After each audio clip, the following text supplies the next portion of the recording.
Tonight we are going to explore the laws of Kashuit. Not really the laws of Kashuit, but the origins of Kashrut.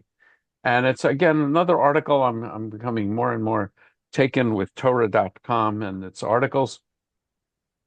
Um, and it's a very interesting one because usually when people discuss Kashrut, particularly from a reform context, the a lot of the discussion is, well, aren't these really health laws? And so, to put it bluntly, if you ate pork back in the bad old days, you might get trichinosis. But now we know that, so we cook it more thoroughly. So the question is pork well done kosher? And of course, it's not. So that's sort of one whole category of discussion, which interestingly is not discussed in this article. Um, so there's a much more interesting and nuanced discussion going on in the article we will read. Um, but that article, that debate, whether the laws of keeping kosher are really just health related, is an interesting discussion which goes on. I mean, I've come into articles about it, and there were rabbis who believed that it was health based. I once spoke to a rabbi who Orthodox rabbi, probably a Chabad rabbi, who insisted that eating meat and milk at the same time was unhealthy. And I've never come across anyone sort of knowledgeable in nutrition who made that same argument. I'm certainly not competent to judge it, but but there were debates about whether the kashrut laws were um, were health based, and a traditional rabbinic response is no, that would reduce the Torah to a science textbook, and the Torah is far deeper than just a science textbook. But so the interesting thing about this article is um, is that it goes into other ancient discussions of the kosher laws, which I found interesting. So, anybody want to make a comment about your own relationship with kosher laws? Yeah, Alan. So I grew up with the eating and nutritional description, but then what I've adopted, which I like, I don't know how widespread. You'll tell me if this is widespread. Is had to do with assimilation. That if you create rules that keep the Jews from eating with their neighbors, they won't develop relationships and marry them. And so I believe that assimilation is the underlying. So you got this little word in the Torah that says, be empathetic to the mother of the animal by not cooking its milk, its own baby in the. Okay, so that stands in itself in the basis of not of being helping to appreciate not hurting a mother or the baby in the same milk. But the Talmud brilliance said, "Oh, this is a great basis to spring off to and teach us about kashrut." And now I'm answering your responding to your question. My Yeah, so position so is the interesting thing is integration. the law in the Torah is do not boil or cook a baby goat in its own mother's milk.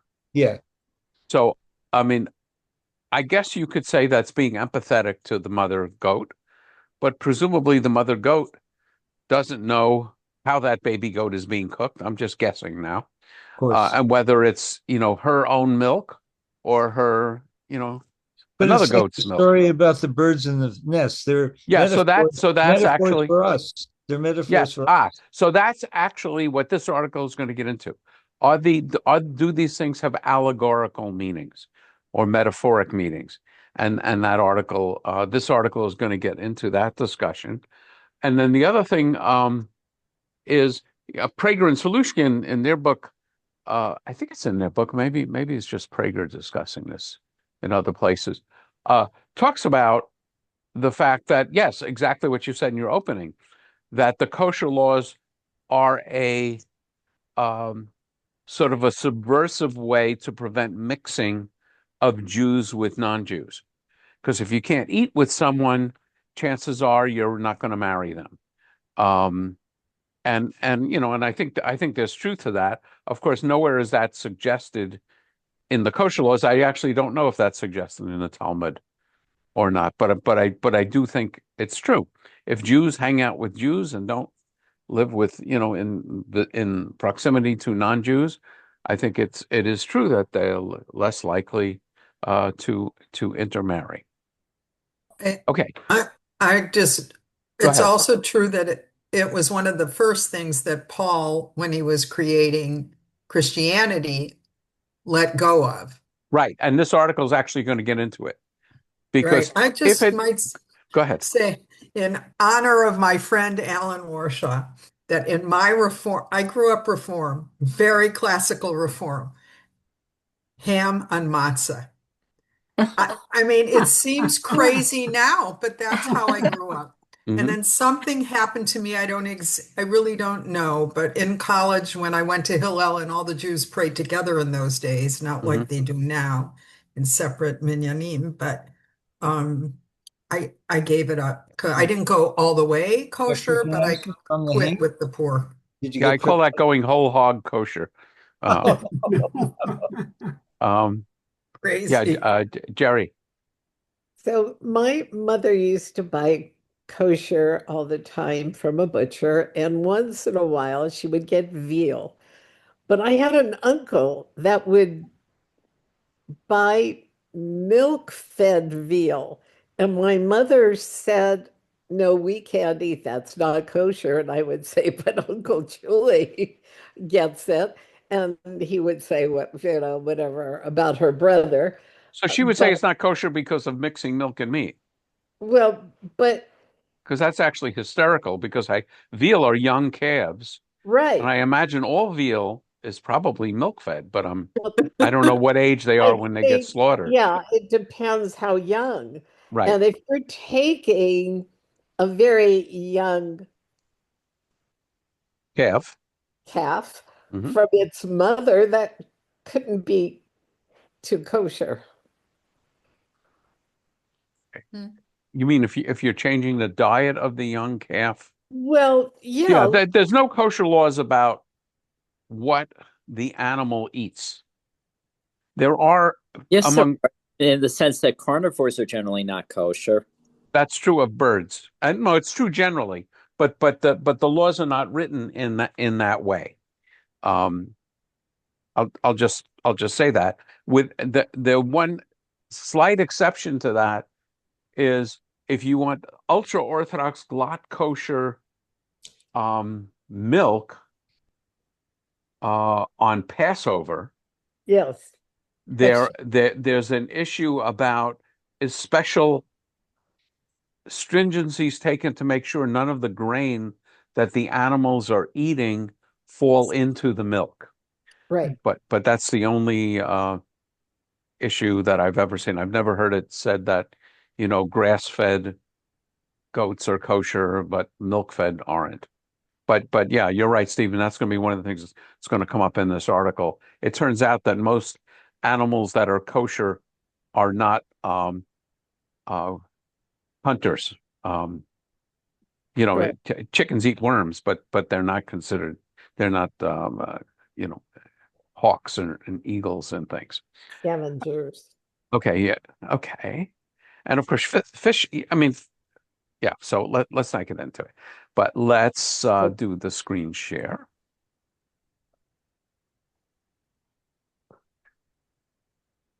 Okay, whoops. Okay, now we're there. Okay. Okay. So I presume you can see the article, the earliest explanations for code. Thank you. So I will start, and then if Joanne wants to read, I will call upon her as usual. Yes, I'm Okay, fine. great. I'll read. Okay, so the earliest explanations for kosher. Does God have a penchant for cows, goats, and pigeons? A distaste for pigs, mice, and weasels? If not, why are the former permitted to eat, but the latter proscribed? According to some Jewish and Christian allegorical interpreters in ancient Alexandria, the Torah's distinction between clean and unclean meat was intended to tell us as much about how to behave as how to eat. And this article is written by Joshua Garraway, who is one of my classmates from Israel. Oh, And he just stepped down. He was the dean of the campus in in Los Angeles, and now he's going back to teaching.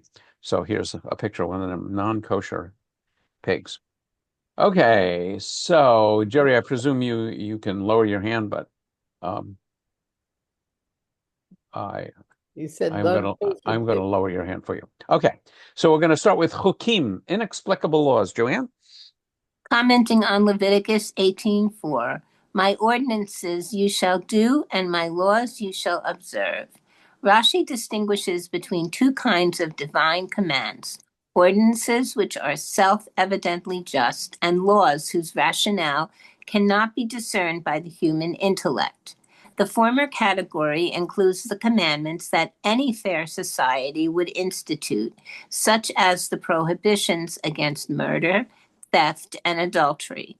The latter category constitutes what Rashi calls the decrees of a king, rules no society would think to institute unless the commands come from on high.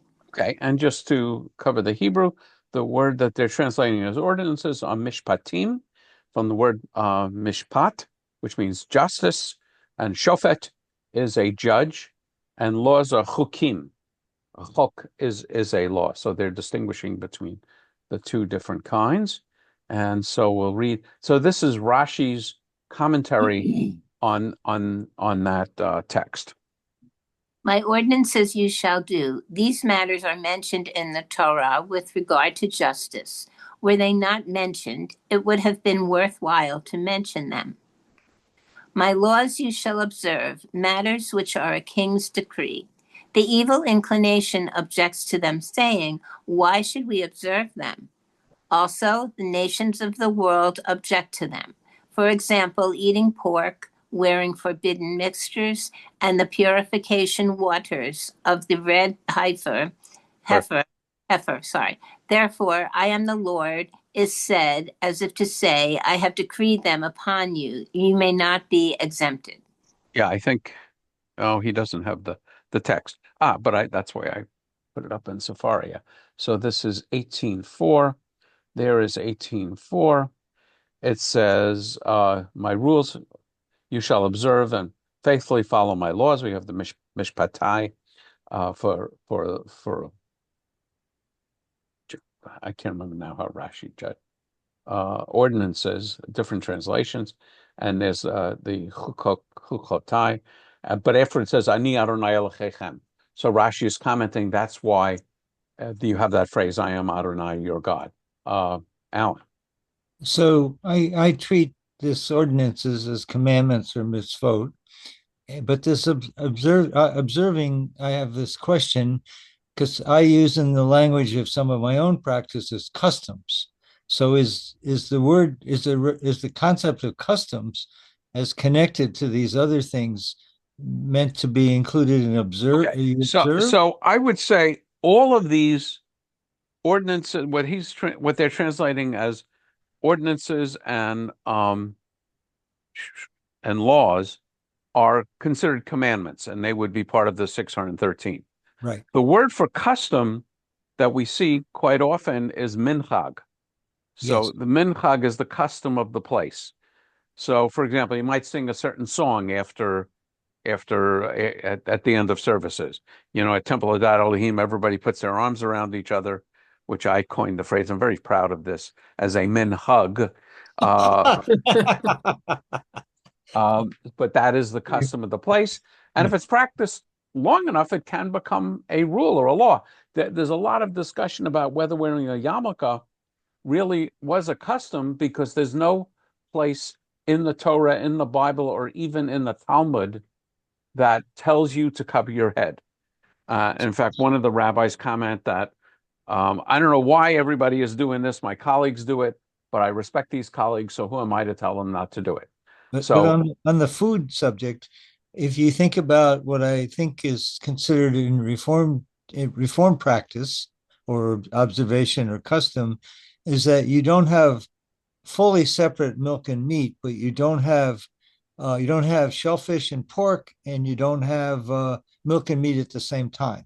So that's a question of what your local synagogue does. Exactly, but it kind of is general. It falls under the way to have some kashrut in the reform movement without having what Lois said about having ham with matzah. Yes, But does that fall into, because the other examples about custom are not food related? I was trying to find one. That's why I thought of the one that would be a custom. Would it be? It's not a commandment, obviously, what we do in reform, but is it, you're not observing either? So I guess custom is wait a minute. The reform would say it's a commandment. So the question, the way I describe the commandments, are ethical commandments are binding. Ritual commandments are between me and God. So I would still say it's a commandment. The question is, do I consider the commandments binding on my practice?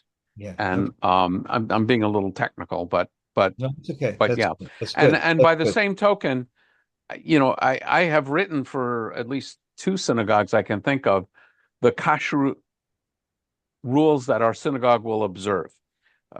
And they went basically the way you described it, that sometimes it's called biblically kosher. We don't eat any foods that are proscribed or forbidden in the Bible, like pork or shellfish or lobster or whatever. But we don't necessarily insist that if we're having a chicken, that it be a kosher chicken slaughtered in a kosher manner. So when we did that at Adalohim, which I think you were part of that particular thing, the rabbi was asked, so can you, if a temple group goes to a Chinese restaurant, ... and the rabbi basically said, this procedure in the temple doesn't apply in a Chinese restaurant, or he said something like that. So just to discuss some of the history of this is I have been part of synagogues where there was, I would say, heated opposition to any observation of kashrut, which is to say, someone saying in a very vociferous way, we're reform and we can do whatever the heck we want.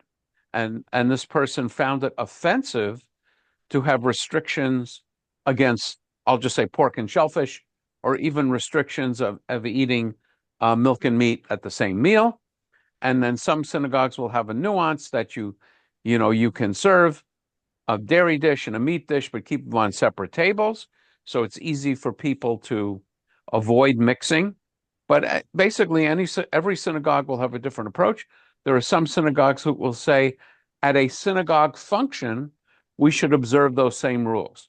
So I'm not going to get to a Chinese restaurant, but if you're having a picnic, a temple-sponsored picnic, you should declare whether it's going to be meat or dairy and observe the same rules. So I would say reform wrestles with those rules.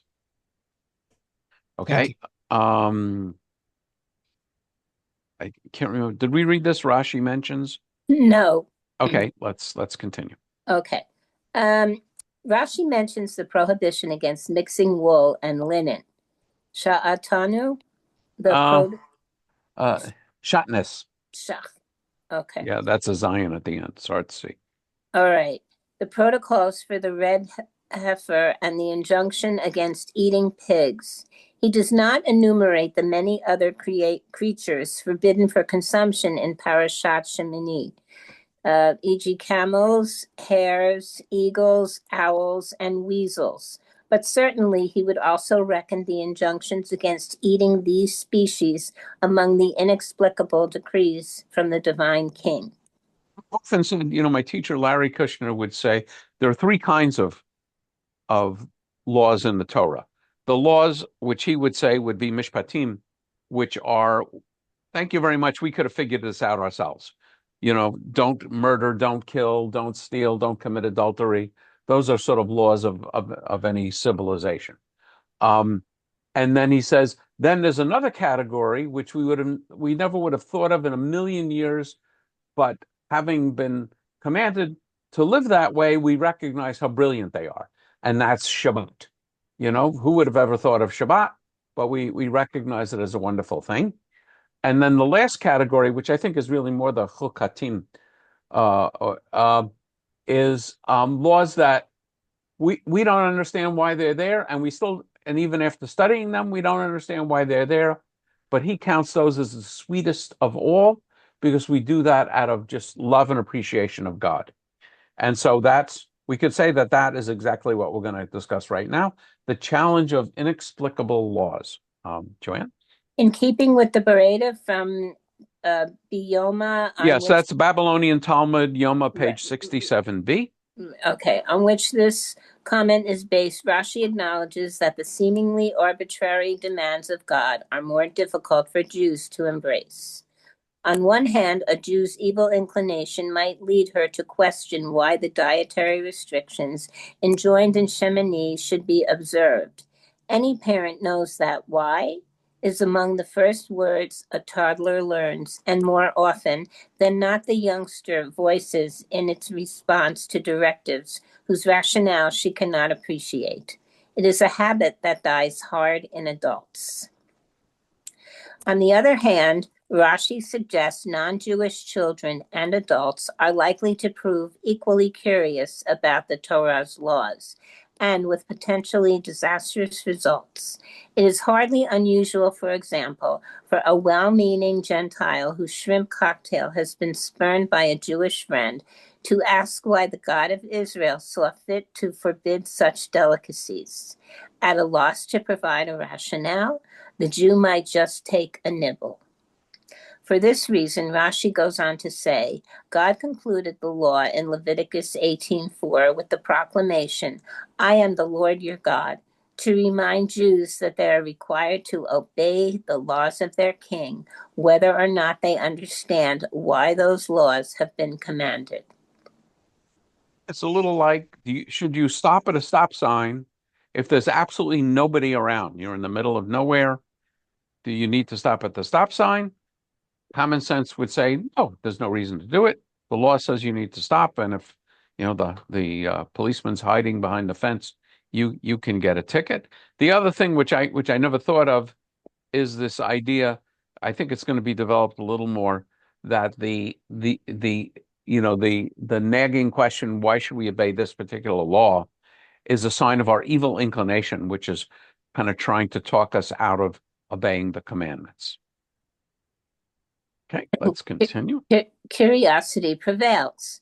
And yet, when it comes to the dietary restrictions in Shemini, the question of why lingers. Indeed, Jewish curiosity over God's apparently arbitrary distinctions between clean and unclean meats extends back at least as far as the 2nd century BCE, when Jewish scholars in Alexandria not only acknowledged the question, but did their best to answer it as well.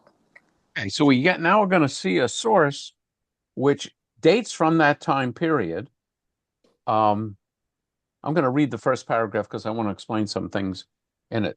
The letter of Aristeas, allegorizing the laws in the Hellenistic period.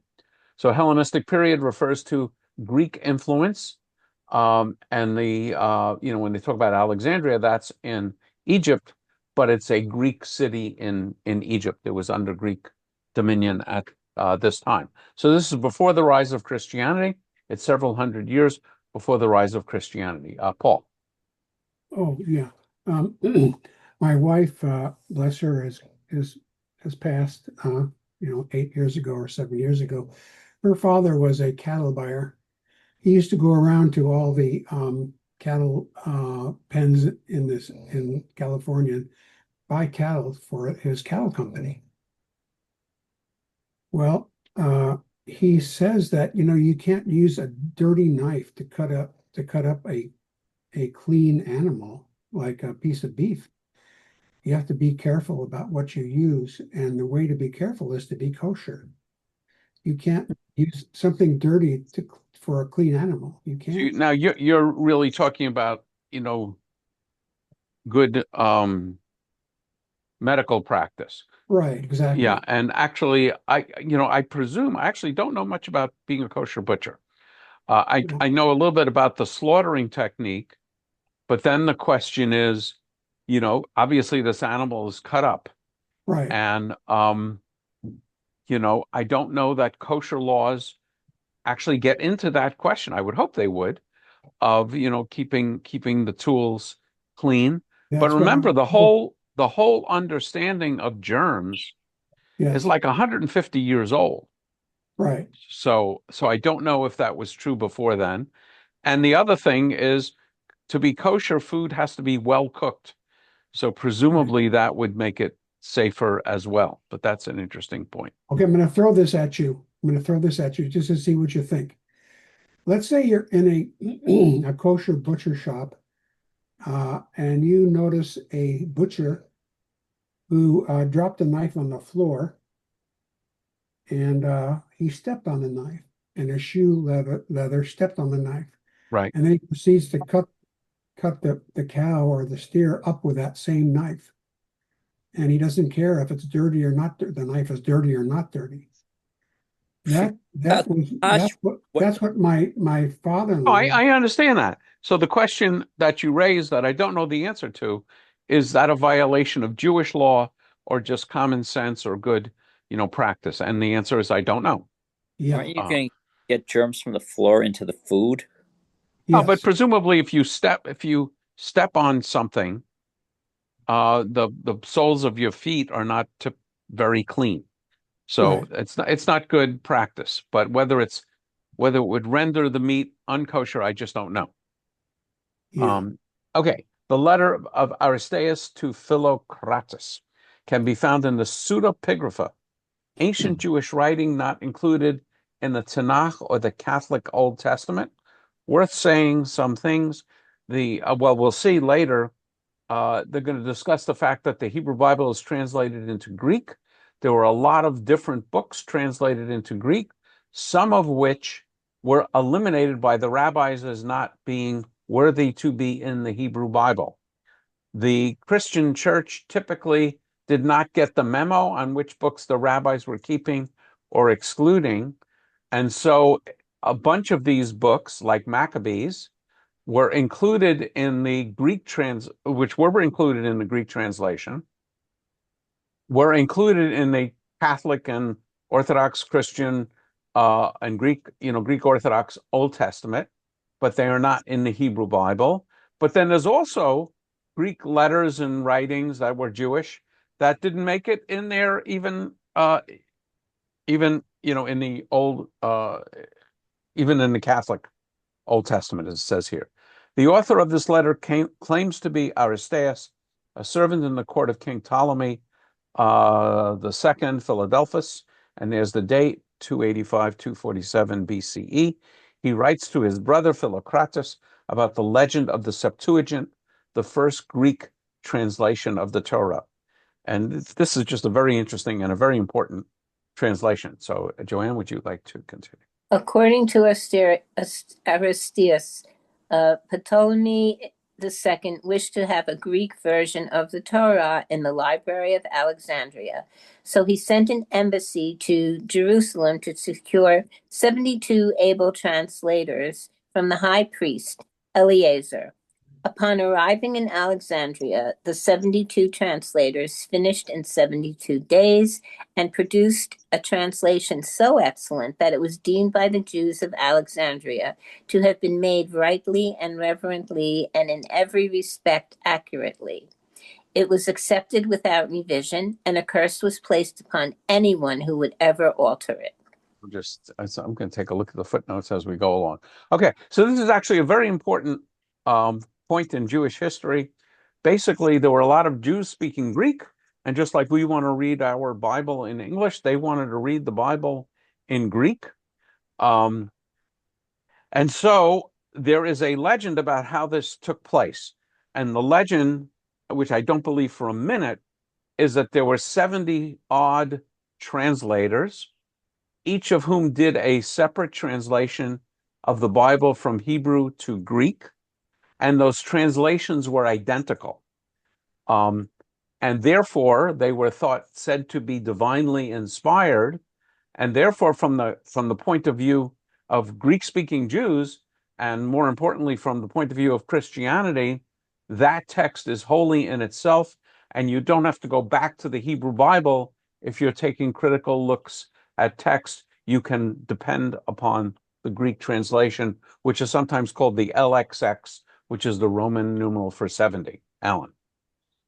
When we use the word Bible here being translated, are we referring to the Torah books or the No, time? the entire Bible. I mean, first the Torah was translated, and then from what I know about the Septuagint, and then the other books were translated.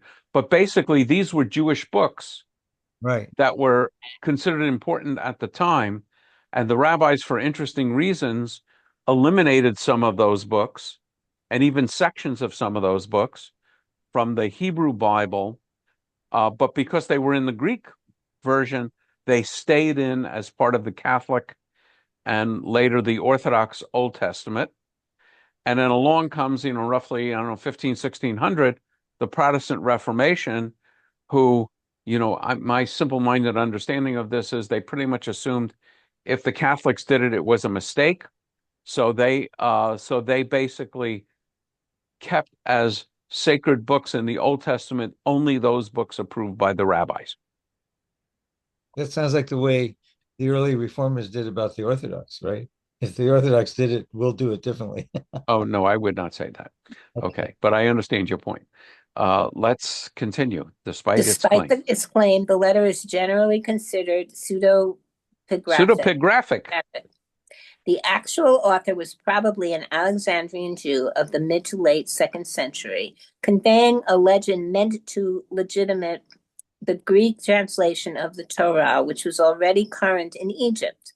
As such, it is a valuable resource for determining what Alexandrian Jews of the 2nd century thought about the Torah, in particular, their apprehension over the apparent arbitrariness of their dietary laws.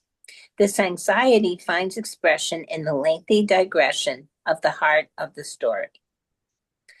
The embassy questions the Torah's laws.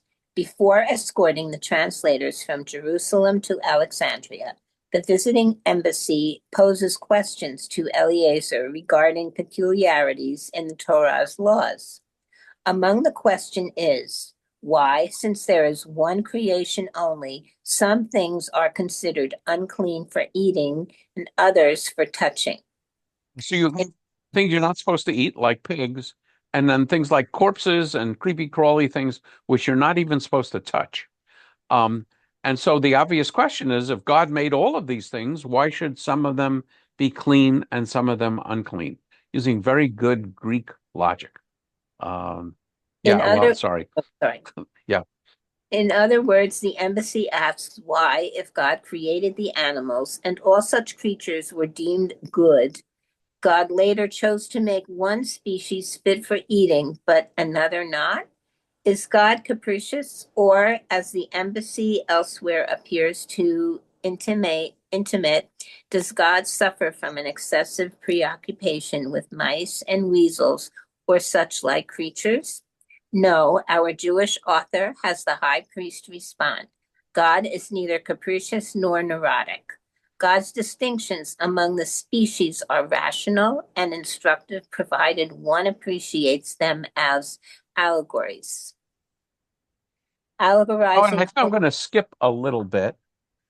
So basically, the next two paragraphs talk about how allegorical interpretations were used in ancient Greek writings. But I want to get into Kashuit because I really would like to finish this tonight. Because next week I want to talk about Hanukkah. The adoption of allegory and the laws of Kashrut. Well-educated Jews in Egypt followed suit. Faced with an apparently arbitrary God who inexplicably preferred cows to pigs, pigeons to eagles, and grasshoppers to caterpillars, Jews, like the author of the letter of Aristeas, explained that the dietary distinctions, when construed allegorically, could be seen as divine instructions for upright living. Thus, the high priest responds to the embassy's questions with a protracted discourse on the symbolic meaning of the dietary laws in Shemini.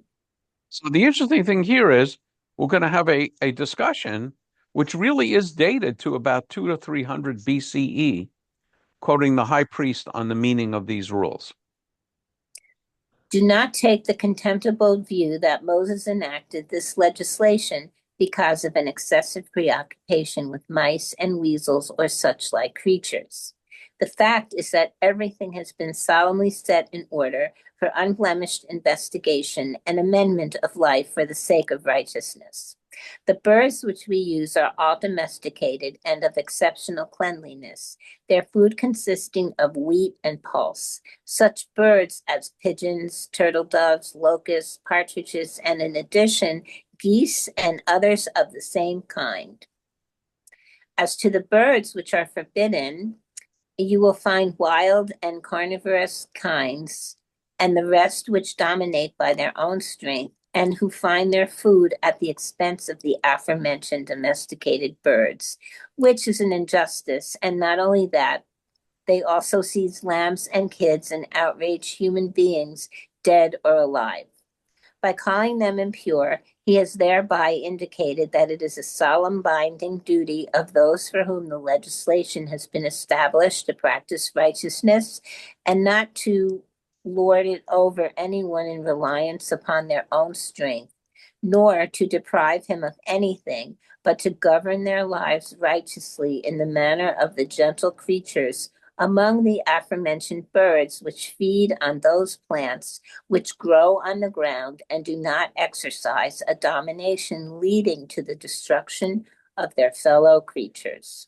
So, the vulture, which is dining on carcasses, or an eagle and raptors, that was the word I was looking for before, which will just snare your cat. We lost a cat to owl. So they exercise their control and domination, and so those are not kosher. So the other ones, the ones that are kosher, are more domesticated and provide a good example. Thus, the cloven hoof, that is the separation of the claws of the hoof, is a sign of setting apart each of our actions for good, because the strength of the whole body with its action rests upon the shoulders and the legs. The symbolism conveyed by these things compels us to make a distinction in the performance of all our acts with righteousness as our aim. Recalling that land animals have two requirements to be kosher: a split hoof, a hoof that has like two big toes, and also the animal has to be a ruminant animal. It has to chew its cud. So this letter is explaining the split hoof as a separated toes. We should separate good from evil, and then the rumination is going to be discussed next. Rumination is nothing but the recalling of the creature's life and constitution, life being usually constituted by nourishment. So we are exhorted through scripture also by the one who says thus, "Thou shalt remember the Lord, who did great and wonderful deeds in thee." And so this paragraph, I think, is a little unclear. I know that Philo said this. He said that just as an animal that chews its cud brings up the material for another chewing and digestion, so we study Torah over and over again. And the English word ruminate means to study something or think about something, several times. And an animal who chews its cud is called a ruminant. I don't know how far back in the Greek that goes. And now here's one that's just crazy: the weasel. The species of weasel is unique. Apart from the aforementioned characteristic, it has another polluting feature, that of conceiving through its ears and producing its young through its mouth. So for this reason, any similar feature in men is unclean. Men who hear anything and give physical expression to it by word of mouth, thus embroiling other people in evil, commit no ordinary act of uncleanliness, and are themselves completely defiled with the taint of impiety. Impiety, yeah. Okay. So I don't believe that weasels actually conceive through their ears or give birth through their mouths. But evidently they did at this time. So it's viewed as an allegorical condemnation of gossip, either hearing it or speaking it. And I don't know, I think a weasel has split hooves and chew its cud, but that's another question. God's dietary laws are thus hardly arbitrary. Each is designed to point Jews toward amendment of life for the sake of righteousness. The The distinctions among birds teach Jews to be self-sufficient and to refrain from meeting their own needs at the expense of others. Animals with cloven hooves remind Jews to discriminate between right and wrong in their conduct. The ruminants that chew their cud alert Jews to the importance of remembering or chewing on the mighty deeds of God. The ban on weasels, which conceive in their ears and deliver through their mouths, at least on the ancient Alexandrian reckoning, warns Jews against gossipers and stool pigeons who threaten the well-being of others by giving voice to what they hear. Is allegory an alternative to observing the law? Such allegorical interpretations were not limited to peas, Aristeas. Similar views were offered earlier by a fellow Alexandrian called Aristobulus and would be repeated 2 centuries later by Philo, the Alexandrian Jewish allegorizer par excellence. Eventually, this tradition would even be adopted by the earliest Alexandrian Christians, although to a different end, as we will see. I think PS means pseudographic Aristeas. All right, so for pseudographic Aristeas, Aristobulus, and Philo, the realization that the dietary laws of the Torah were in truth symbolic instructions in virtue and upright conduct never led to the assumption that literal observance of the laws should be abandoned. On the contrary. To be abandoned, period. On the contrary. On the contrary, what is it, the PS? I would just say Aristeas. Okay, Aristeas insists observing the Torah's peculiar rites cannot be discarded because, in addition to the guidance they provide, when construed allegorically, they also offer Jews unbroken palisades and iron walls to prevent our mixing with any of the other peoples in any matter. So that's the point that Alan raised, and it's actually in the letter. Let's just finish this section, then I will call on Paul. For at least some Alexandrian Jews, however, knowing the truth behind the rites did not make the rites obsolete. Philo harangues a class of intellectual elites who evidently abandoned circumcision, Sabbath observance, and dietary laws once they realized that each was but a symbol for a particular truth about the world. Just a few decades later, Christians in Alexandria seeking to justify their own abandonment of the Torah's laws would take the same tack. Just add that I know from my own reading of Philo, he explained about the fact that sea-going creatures need both fins and scales. So he said a fish that has fins and scales can easily swim upstream, unlike clams or lobsters, which have a more difficult time. And so Jews need to see this as an inspiration that we swim upstream against the other cultures in which we live. Paul. You're muted, Paul. You're muted. What does Glock kosher mean? The Yiddish word glatt means smooth. So glatt kosher, first of all, the general meaning of glatt kosher means ultra kosher. Oh, So the question is, how stringent are you in the kosher laws? Right. And glatt kosher refers to the fact that, and this will relate back even closer to your example, is for an animal to be kosher, it needs to be inspected for any signs of illness or disease. Exactly. And one of those signs are nodules on the lungs and the liver.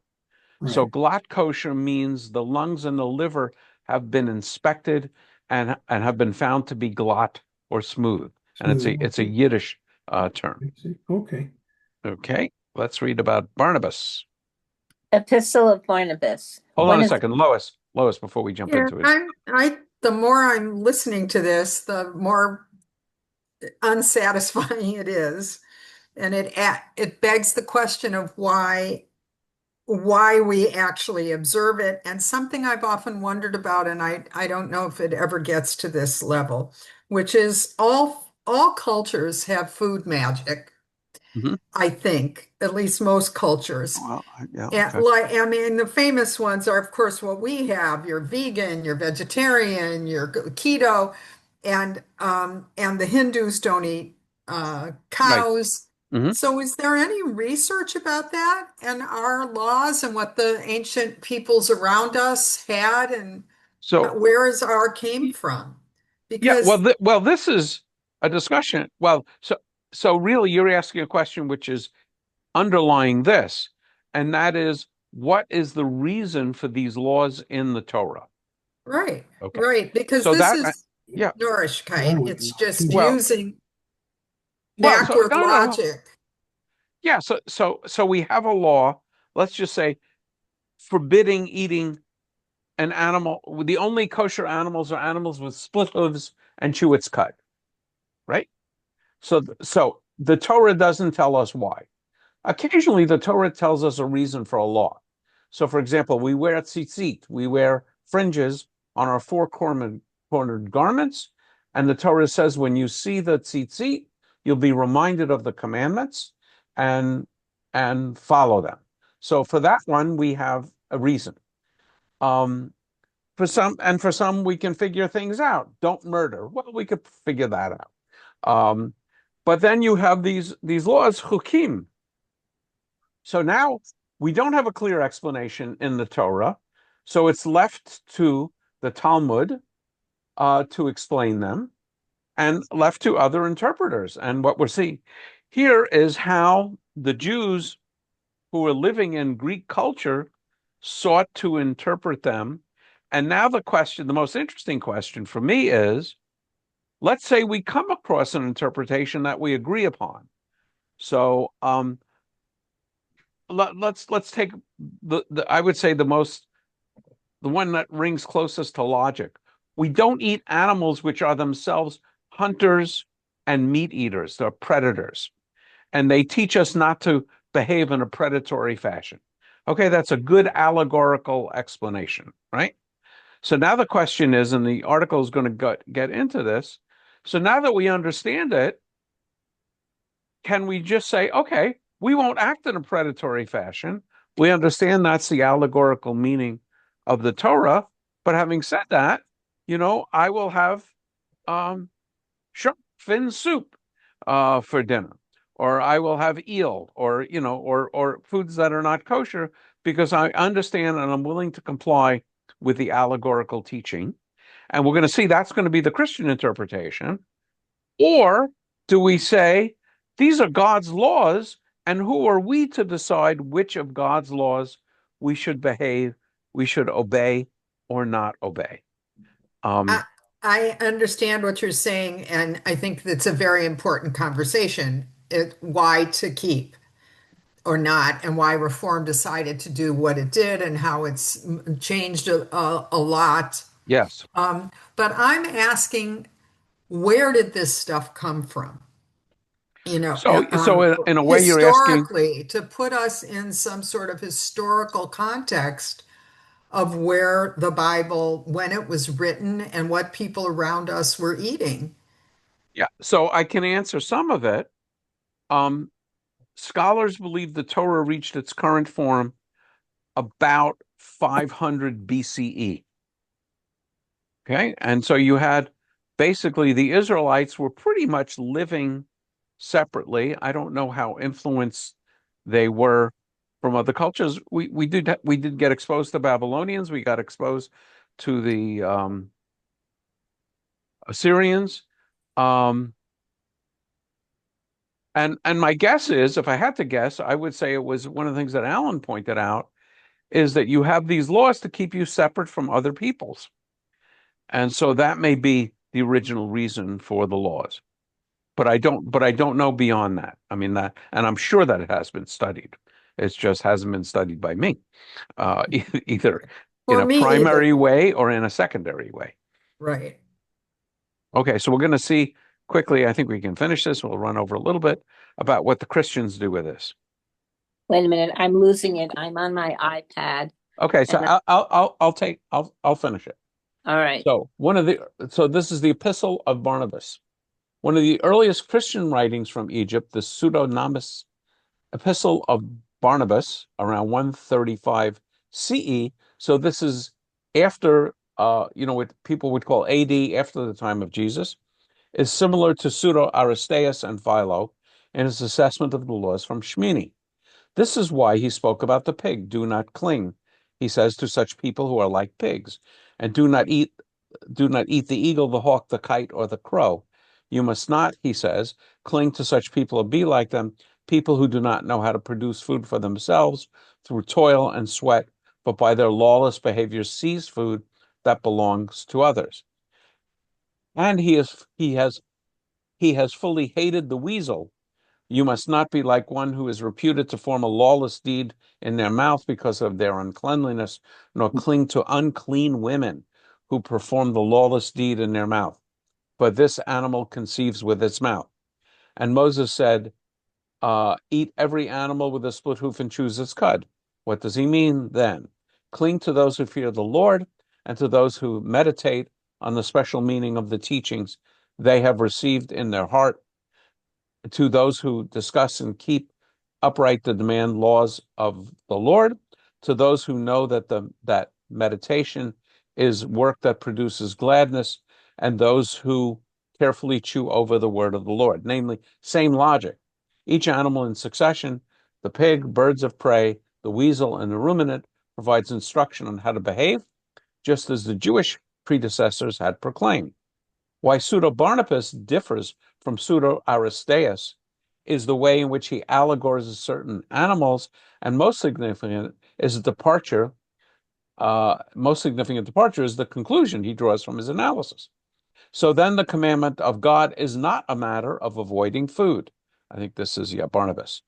In other words, Pseudo-Barnabas insists God never wanted the Israelites to refrain from eating pigs, eagles, and weasels, or for that matter, to circumcise their foreskins or rest from their labors on the Sabbath.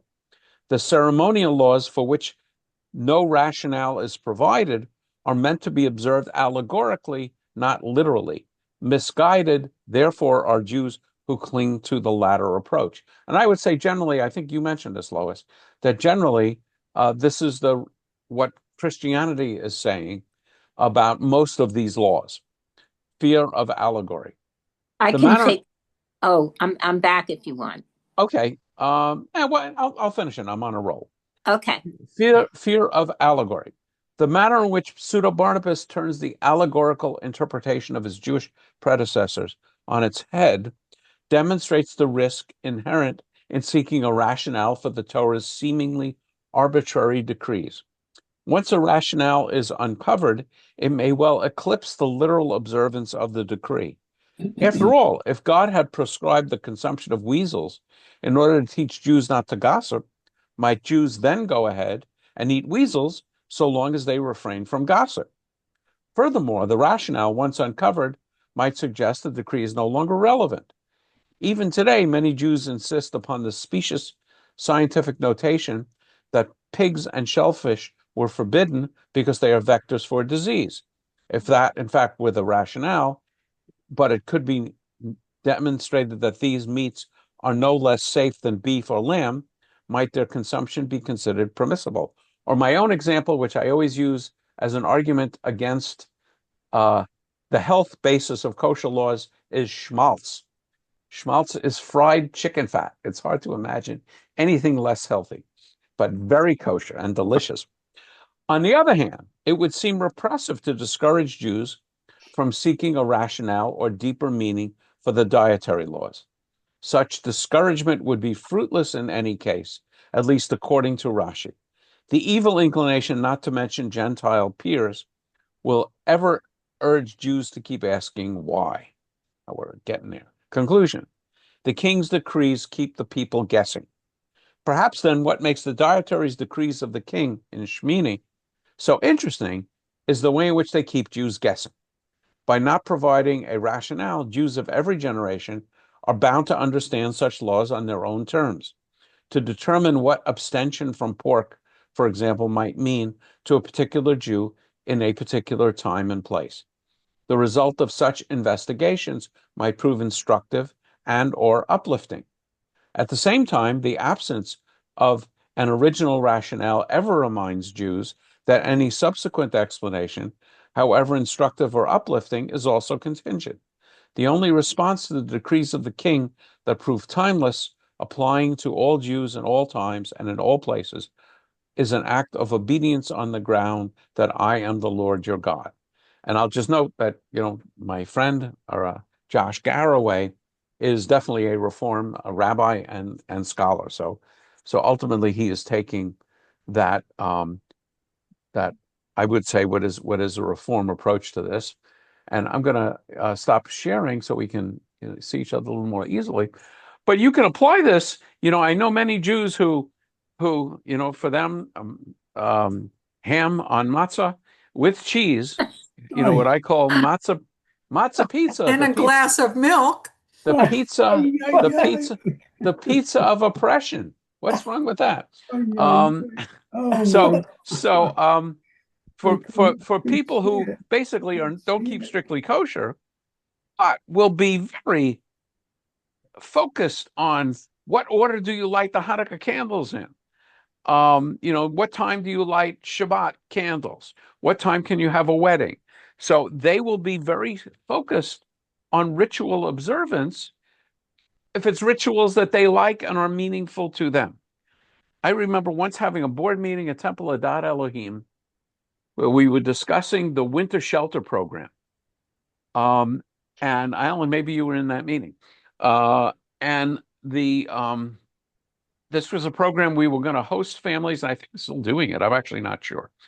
On Sunday nights, and these were basically women and children that didn't have places to go. They were thoroughly vetted, and there was an organization that was doing this. They just needed churches and synagogues as a location where it could be used, and we would have volunteers that would spend the night with these families, just make sure things were okay. And I remember, the rabbi and everyone made a really excellent presentation about how safe and everything it was. And I figured this was a slam dunk with no need to even discuss it. And to my shock and dismay, there were a lot of people on the board who did not want to do this. And they were worried about how it would look to preschoolers arriving Monday morning at the synagogue, seeing homeless people leaving. And I have to admit, I was stunned and outraged by that reaction. And Yeah. I was saying, sorry, go ahead, No, Bill. I was going to say maybe this wasn't the reason, but having slept overnight with this group many times, we would set off the alarm at 6 a.m. The homeless people were participants in the support. So they would make the coffee, fold up Right. the cots, and they Mhm. were gone way before the preschool. But anyway, that was the discussion at the board meeting. Yeah, right. And my reaction was, we are Reformed Jews. You want to live in a world where we don't help the homeless, but we're going to focus on how you play dreidel and how you light Hanukkah candles. And those are the things that are important to you. And you want the preschoolers to learn, but not that we provide a place for the homeless. So I have to admit that was Yeah. that I remember that and will never forget it That was vividly. not And of good. course, we ultimately accepted Oh, yeah. the program, as Right, Alan. right through to even the January 14th, 1994, when the earthquake was going on while we were all sleeping in Oh wow, the social room or whatever wow, that was yeah, called. It's okay. yeah, social room. And I have to, it wasn't just women and children. Actually, there were very few women and children. It was mostly men. Oh And really? I didn't there know was that. a family that would come with children. We would put a little partitions up to give them a little privacy. It Hmm. wasn't it's a specifically, but and it was amazing as an adult to learn stories about how people were homeless Yeah. in So, but my point is right. that although in theory reform is less focused on the ritual and more focused on the ethical, you'll find a lot of Reform Jews that are very much focused on ritual issues, and it's a it is a range and a discussion. Okay, and so Lois, I would say I'm with you that these things but I have Well, to say my I own. think it's interesting to as something to read. AI will see what it has to say. Like, So where what does I will this? say, um, I'm getting down on AI lately. Oh, yeah, Um, it's terrible. and the reason is purely egotistical and personal. There is, I can't remember, I think it's Sumo or something, where you can just give them some instructions and it will write a song which is pretty damn good. And Right. it'll come back orchestrated and sung by the only ones I've heard are country western singers, but not bad. And I feel personally affronted by that, the ability to write these songs Well, so easily. it's a plus and a minus right now. The scary part is that it may continue to be more minus, minus, minus. That's the Frankenstein problem. But I think it would be interesting to know what the Canaanites, when we came Ah, into the land, what were their food things? so actually, one thing I've come across in a couple of places is a suspicion that boiling a baby goat in its own mother's milk was a Canaanite magical practice. you're making you're giving evidence for what I'm asking. Right, Is like with this stuff, even though this article is going like after the fact and trying to say right, if the hoof is cloven and therefore we have to keep the milk from the fleshik. I mean, right, it's it may be helpful, but it doesn't say where this came from, which right. and it But of doesn't course, ask. if you're traditional, it came from God. If you're I not know that. traditional, we're going to take a scholarly look at other cultures, and we may find lots of examples of that. This article really didn't deal with it. I'll probably see Josh in less than a month at a Pacific Area Reform Rabbis meeting, and I hope I remember to tell him we had great pleasure studying his article. He knows me too. I know him. Oh, But, and I think the other thing that you raised, which we could talk more about because I think it's really interesting, even if you're not a literalist, and even if I'm not sure if God said this or it didn't say, why did I give up the ham on matzah and somehow began to half-ass be kosher? so And I what will I will describe my own personal journey on that. And that was as I got more into Judaism in my 30s, I decided every Jewish New Year I would do a Jewish New Year's resolution. And okay, in the early stages, it was getting closer and closer to keeping kosher. So Yeah. it might be giving up pork. It might be, giving up shellfish or becoming biblically kosher. And my own practice made me more spiritual and more connected with Judaism. Because every time I sat down to eat, I would have to be thinking about these laws and about Judaism. And every time we went out to eat and we're in a Chinese restaurant, I want to make sure somebody orders something that doesn't have pork or shellfish in right. it. Um, and so But that would lead to a discussion about Judaism. something you said, I think, is important to talk about. You just said that it made you feel more spiritual. Yes, That's like a reason, yes. right? I mean, a That is that legitimate, that that is actually a surprising outcome to me. It was I adopted the practice before realizing its impact, which I also think is an interesting point, and it's something you hear a lot in the Jewish world, that adopt these practices and you will get deeper in your relationship with God and deeper in your Judaism, even though that's not entirely rational. Not everything we do is entirely rational, as much as I strive to make it so, as a good left brain nerd. Um, Sometimes I say the blessing. There's in the morning blessings. There is there's you thank and bless God for making me a Jew. Sha'asani Yisrael. In the traditional blessings, you thank God for not making me a woman or a slave. I think in that order. Shalo asani isha, shalo asani evet. I say a blessing sometimes, Sha'asani nerd. I appreciate that God gave me very nerd-like characteristics, and I will show you an example of them. Here is my rabbi's manual. Okay, you see it? It's got tags on it. This is the one thing I use for funerals, and I am a great user. Actually, it would even be better to show you the one I use for weddings, because I don't know how rabbis worked before Post-its. And, before every wedding, I am in this thing in great detail with my notes about people's names. And here's kind of a fun thing: the inner life of a rabbi. So are they going to circle? What do I have? Traditional, none, 3 + 3 + 1. These are circling in weddings. Um, when are they signing the ketubah? When are they signing the civil wedding? So this is my nerd-like existence. And I know rabbis who, some of my classmates and friends would get into, have lots of problems because they're not quite as nerdy as I am. And I don't claim it as something other than a tendency with which I was born. Alan. You made this point that you substitute the traditional wording of thanking God for not making you a woman, but I think to, I would say because Mishkan Tefillah, the Reform Movement Siddur has substituted it with the That's word not making a Jew.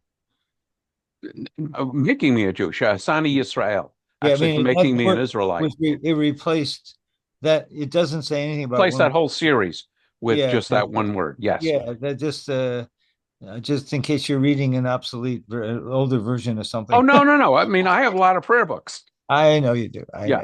know.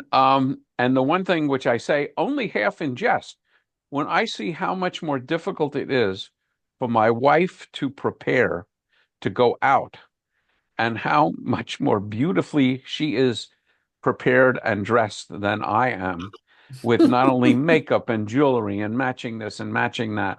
I thank God for not making me a woman, because I I would don't think have. that was the intent of the rabbis, but maybe it No, was. I don't think they had that in mind. But my preparation for wearing a suit is basically I have dark blue, I have lighter blue, I do have some black suits, I have a gray suit. So that's the first thing. Find the suit. Then find a tie, which has some of the colors in the suit. Then That's find a pretty shirt, good. which also has some of the colors in the suit, and Right. wear black shoes. That is a 5-minute process, which makes me fully dressed and presentable. I I am grateful that that's all I have to struggle with. And This I was mean even that easier and more logical for priests. for They, priests. their wardrobes were Oh, even you mean simpler like than Catholic priests? yours. But yeah, we even Yeah. And it is, by the way, it's a huge problem, as you probably know, Alan, for women in the rabbinate, because I was going to say rightly or wrongly, but I think it's unfair the degree to which congregants judge women rabbis' dress. okay. So Um, I'll tell you a story. and that's one of the reasons why many rabbis really like to wear robes, because Well, it makes it much simpler. this is a true story. When Rabbi Sidney Mintz, who's a female rabbi at San Francisco, when she lobbied as a feminist to get rid of robes when she first became a rabbi Hmm. many years ago, she's almost retired, Hmm. and what she was told by Cantor Rosalind Barrick, the woman cantor, you really don't want to do that because when you are on the bima, what you're wearing is noticed when you're a woman. And sure enough, they passed the product. As we know, mostly Reform does not have robes except maybe at Rosh Hashanah. And sure enough, she was caught up in this. What did I wear? And how did I fix my hair? And all this stuff that you're pointing out. And when Sonia first came to Temple Adat Elohim, um, and she saw Rabbi Greenbaum and Cantor, I think it was Michael Anatol then, in robes, she thought she was in a church. She had Well, never, she we all wouldn't have dreamed that a rabbi would wear robes. And I've never worn a robe in my life. So, but Even on high holidays? not even on high holidays, I will wear a simple white garment, actually a jalaba or not really a jalaba, but I can't remember what the other one is called, on a Muslim robe or something, garment. But I don't wear white garments at all, ever. But white robes are pretty common on the high holidays in Yes, I know. my travels in Yeah. Reform. Yeah. Yep, just not by me. Okay, well, I will wish you a good evening. I was looking over Torah.com, and there's kind of a fun article on Hanukkah, so we'll go over that next Wednesday. We are on Monday taking a look at the Garden of Eden in the Quran, which should be interesting. So I Yeah. will wish you a good evening. If I don't see you before Hanukkah, happy Hanukkah. Good evening. Thank Happy you. Hanukkah. Thank you, Rabbi. Thank you. Take care. Good night.